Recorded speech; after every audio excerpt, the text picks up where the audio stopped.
Welcome back sa ating channel mga ka-Servant Explorers. My name is Lugin and andito tayo ngayon sa panibago nating episode dito sa ating channel. Pag-uusapan natin ngayon yung mga bagay na maaaring makadistract sa atin habang tayo ay nag-iipon. As an OFW, importante sa atin, sa buhay natin na mag-ipon para sa ating mga goals, para sa ating future, at kung ano man yung gusto nating ma-achieve habang tayo ay nasa abroad. Ang di-discuss ko ngayon, base ito sa mga kabayan natin na OFW, na mga tinanong ko, as an experience na rin, kung ano yung mga nakaka-distract sa atin habang tayo ay nag-iipon. Una, ang daming nadidistract nito pagdating ng sahod or salary natin. Bakit? Halos every month, kung saang bansa man tayo, Middle East, Southeast Asia, America, ang dami-daming nakasale halos every month. Kaya mag-ingat tayo mga kabayan. Dinesign po ng mga company na magkaroon ng sale para po makabenta ng mas marami pang mga items. However, dapat mag-ingat tayo at hindi tayo ma-distract. Focus. Merong mga sale, huwag tayong maging impulsive sa mga decision natin. Meaning, pag may nakita tayong naka-sale sa mall, ang daming mga magagandang gadgets, mga damit, sapatos, mga electronics, dapat maging aware tayo at hindi dapat padalos-dalos ng decision. You need to think it twice bago tayo mamili. Bago natin bilhin yung mga bagay na yon. So make sure nakaplan, okay? Kung alam natin na sale, kasi maraming tayong mga kaibigan, marami tayong mga kasama na magsasabi, "Huy kabayan, sale ngayon dito sa mall. Punta ka na, baka maubusan ka pa ng mga items." Be careful, huwag padalos-dalos. Make sure na kung ano yung kailangan nating bilhin, kung kailangan lang talaga, yun yung ating bibilhin. However, kung meron kayong enough budget, why not? Kung sa tingin nyo, meron kayong extra or napag-ipunan nyo to, napaghandaan, na may sa buwan na to, may darating na sale, alam natin yan. Nag-ipon ka ng budget para sa bibilhin mo, then stick to it mga kabayan. Hindi kailangan madalos-dalos, plan, and dapat pag-isipan mabuti yung mga bibilhin natin. Pangalawa, sobrang laki ng ginagastos.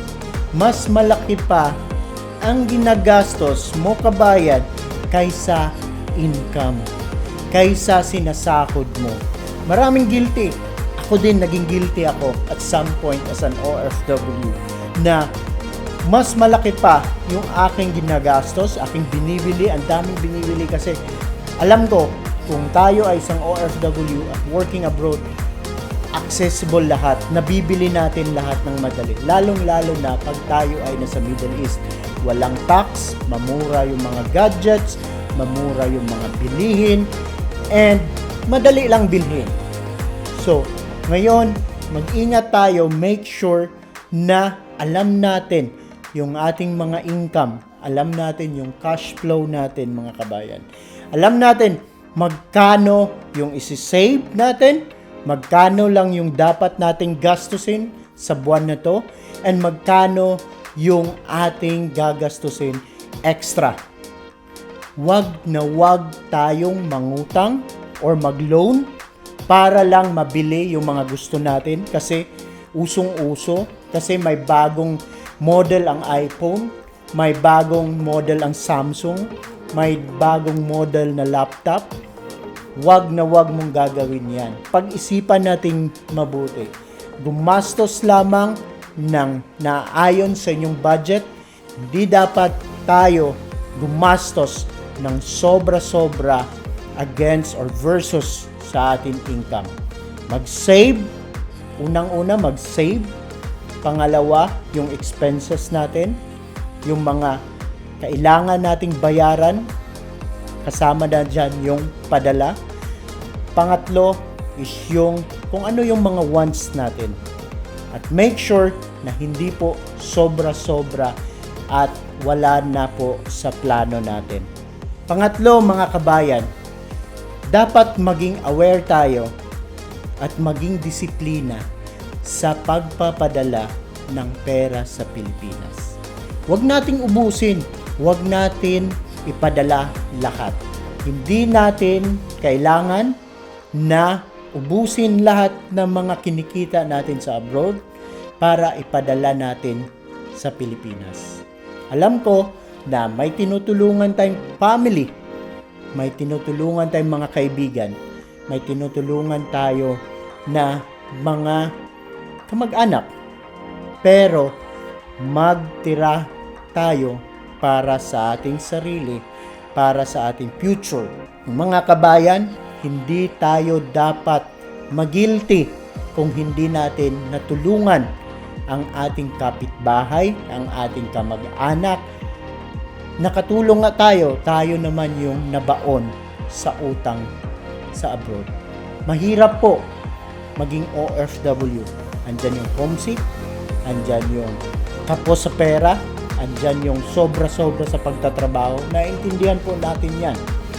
Huwag nating sayangin ang ating mga pinaghirapan. Magpadala lang sa ating kamag-anak, kapamilya, kung ano yung sapat.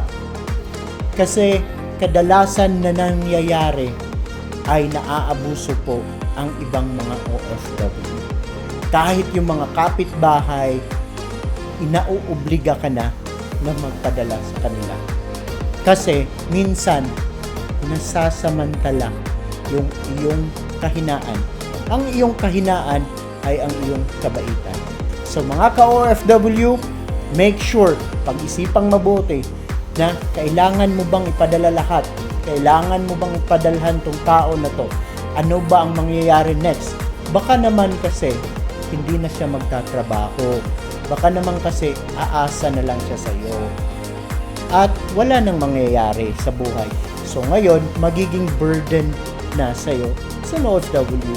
Kasi what if ikaw naman ang nangangailangan ngayon at pinadala mo lahat buwan-buwan? Anong gagastusin para sa iyong sarili? What if nawalan ka ng work? What if napauwi ka bigla sa Pilipinas? Wala kang naipon. Do you think na nakapag-ipon sila doon? Well and good kung nakapag-ipon sila sa Pilipinas. Pero kung wala, then ikaw din as an OFW ang magsasuffer pagdating sa huli. Pang-apat, itong tips na to, itong sasabihin ko ngayon, I think napaka-applicable ito at kailangan nating gawin. Kailangan natin as an OFW is malaman kung ano yung income natin. Kung fixed income tayo, buwan-buwan, I strongly suggest na magkaroon tayo ng mga side hustle. It's either mag-ipon or mag-invest for passive income, or meron tayong mga other work or side hustle. Okay? Hindi po masama ang magkaroon ng side hustle or tinatawag nating sideline. Hindi po masama na magkaroon tayo ng racket as long as legal.